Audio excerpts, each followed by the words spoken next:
بسم اللہ الرحمن الرحیم۔ السلام علیکم۔ امید ہے سب خیریت سے ہوں گے۔ تہجد جسے رات کی نماز بھی کہا جاتا ہے، اسلام کے پیروکاروں کی طرف سے ادا کی جانے والی نفل نماز ہے۔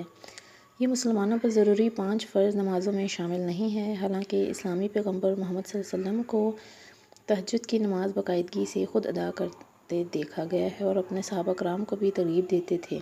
اسلامی شروع میں آدھی رات کے بعد نماز پڑھنے کو تہجد کی نماز کہتے ہیں۔ قرآن میں صرف ایک جگہ 17ویں سورت میں یہ لفظ آیا ہے۔ ترجمہ: اے نبی، رات میں تہجد پڑھ، یہ تمہارے لیے نفل ہیں۔ فجر اور عصر کی نماز کے بعد نفل نمازوں کا پڑھنا مکروہ ہے۔ قضا نماز پڑھ سکتے ہیں۔ اس کے علاوہ اوقات میں نفل نمازیں اور شکرانے کی 2 رکعات بھی پڑھ سکتے ہیں۔ تہجد کی فضیلت۔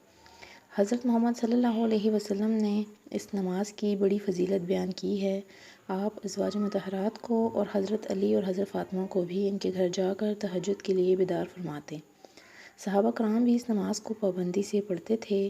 آپ نے مسجد نبوی میں اس کے لیے ایک جگہ مخصوص کر دی تھی۔ رمضان شریف میں ایک دفعہ آپ نے صحابہ کو تہجد کی نماز جماعت سے پڑھائی۔ دوسری شب اور زیادہ آدمی جمع ہو گئے اور تیسری شب اس سے بھی زیادہ، تو پھر آپ تشریف نہ لائے کہ کہیں لوگ اس نماز کو فرض نہ سمجھنے لگیں، حالانکہ تہجد کی نماز فقط سنت ہے۔ یہ نماز گھر اور مسجد دونوں جگہ پڑھی جاتی ہے۔ رسول صلی اللہ علیہ وسلم نے اس کی 2، 12، 4 اور 8 رکعتیں پڑھی ہیں۔ تہجد کا وقت۔ فرض نماز عشاء پڑھنے کے بعد سوتے رہیں، پھر شب میں طلوع صبح سے پہلے جس وقت آنکھ کھلے وہی وقت تہجد کا ہے۔ وضو کر کے کم از کم 2 رکعتیں پڑھ لیں، تہجد ہو گئی۔ قرأت اختیار آپ کا ہے، جو مرضی چاہیں سورت پڑھیں۔ سورہ اخلاص پڑھ سکتے ہیں۔ حدیث شریف میں ہے کہ نماز تہجد کی بڑی فضیلتیں ہیں۔ تہجد کثرت سے آدمی کا چہرہ نورانی اور زیادہ خوبصورت ہو جاتا ہے۔ تہجد پڑھنے والے بنا حساب جنت میں جائیں گے۔ ابن عباس سے بیان کرتے ہیں کہ جب نبی کریم صلی اللہ علیہ وسلم تہجد پڑھتے تو اللہ اکبر کہنے کے بعد یہ دعا پڑھتے: اے اللہ، ہر قسم کی حمد تیرے لیے ہے، زمین آسمان میں جو کچھ ہے انہیں تو ہی قائم کرنے والا ہے۔ ہر قسم کی تعریف تیرے لیے ہے، زمین آسمان میں جو کچھ ہے اس کا نور تو ہی ہے۔ ہر قسم کی تعریف تیرے لیے ہے، زمین آسمان میں جو کچھ ہے اس کا مالک تو ہی ہے۔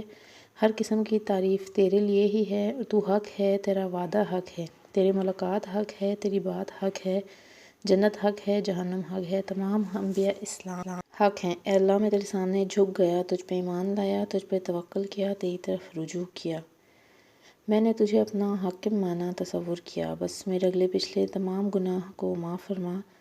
تو ہی ترقی اور تنزلی دینے والا ہے، صرف تو ہی معبود ہے اور تیرے سوا معبود برحق کوئی نہیں۔ حضرت عائشہ بیان کرتی ہیں، جب نبی کریم صلی اللہ علیہ وسلم رات تہجد کے لیے کھڑے ہوتے تو آپ اپنی نماز کا افتتاح اس دعا سے کرتے تھے: اے اللہ، جبرائیل، میکائیل اور اسرافیل کے رب، زمین آسمان کو عدم سے وجود میں لانے والے، حاضر و غائب کو جاننے والے، تو ہی اپنے بندوں کا ان امور میں فیصلہ فرمائے گا جن میں وہ اختلاف کرتے ہیں، اور اختلافی امور میں اپنی توفیق سے ہی تو میری رہنمائی فرما۔ بے شک تو جسے چاہتا ہے سیدھی راہ اور رہنمائی کی طرف لے جاتا ہے۔ عبادہ بن صامت بیان کرتے ہیں کہ رسول صلی اللہ علیہ وسلم نے فرمایا: جو شخص رات کو اٹھ کر یہ دعا پڑھے کہ اللہ کے سوا کوئی معبود برحق نہیں، وہ یکتا ہے، اس کا کوئی شریک نہیں، اس لیے بادشاہت، ہر قسم کی حمد اسی کے لیے ہے اور وہ ہر چیز پر قادر ہے، اللہ پاک ہے، حمد اللہ کے لیے ہے، اللہ کے سوا کوئی معبود برحق نہیں، وہ بہت بڑا ہے، گناہ سے بچنا اور نیکی طرف محض اللہ کی توفیق سے ممکن ہے۔ پھر وہ یہ کہے: میرے رب مجھے بخش دے، اور فرمایا کہ اس نے دعا کی تو اس کی دعا قبول کر دی جاتی ہے، اگر وہ وضو کر کے نماز پڑھے تو اس کی دعا قبول کر دی جاتی ہے۔ حضرت عائشہ بیان کرتی ہیں کہ رسول صلی اللہ علیہ وسلم رات کو بیدار ہوتے تو آپ یہ دعا پڑھتے: تیرے سوا کوئی معبود نہیں برحق، تو پاک ہے۔ اے اللہ، اپنی حمد کے ساتھ میں اپنے گناہوں کی تجھ سے مغفرت طلب کرتی ہوں اور تیری رحمت کا تجھ سے سوال کرتا ہوں۔ اے اللہ، میرے علم میں اضافہ فرما، بے شک تو ہی عطا فرمانے والا ہے۔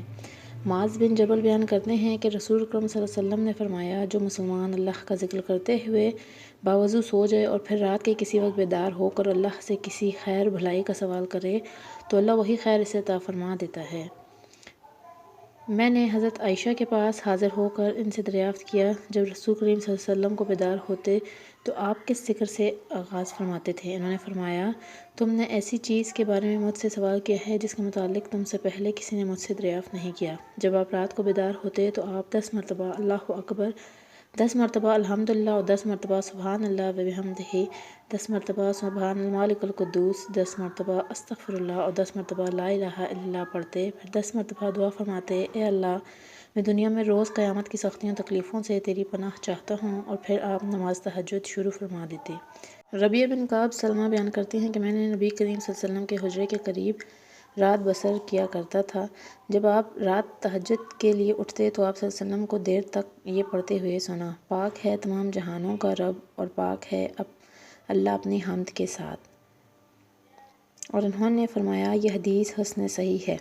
ابو سعید بیان کرتے ہیں کہ جب رسول کریم صلی اللہ علیہ وسلم نماز کے لیے اٹھتے تو اللہ اکبر کہہ کر یہ دعا پڑھتے، پاک ہے تو اے اللہ، اپنی حمد کے ساتھ بابرکت ہے، تیرا نام بلند ہے، شان تیری اور تیرے سوا کوئی معبود برحق نہیں۔ پھر آپ صلی اللہ علیہ وسلم فرماتے، اللہ بہت ہی بڑا ہے، پھر فرماتے، میں اللہ سمیع العلیم کی پناہ کا طلبگار ہوں شیطان مردود سے، اس کے وسوسے، اس کے کبر اور اس کے جادو سے، کہ آپ 3 مرتبہ فرماتے لا الہ الا اللہ، اور حدیث کے آخر میں ہے، پھر آپ قرأت فرمایا کرتے تھے۔ ویڈیو کو لائک اور شیئر کریں اور چینل کو سبسکرائب کریں۔ Thank you.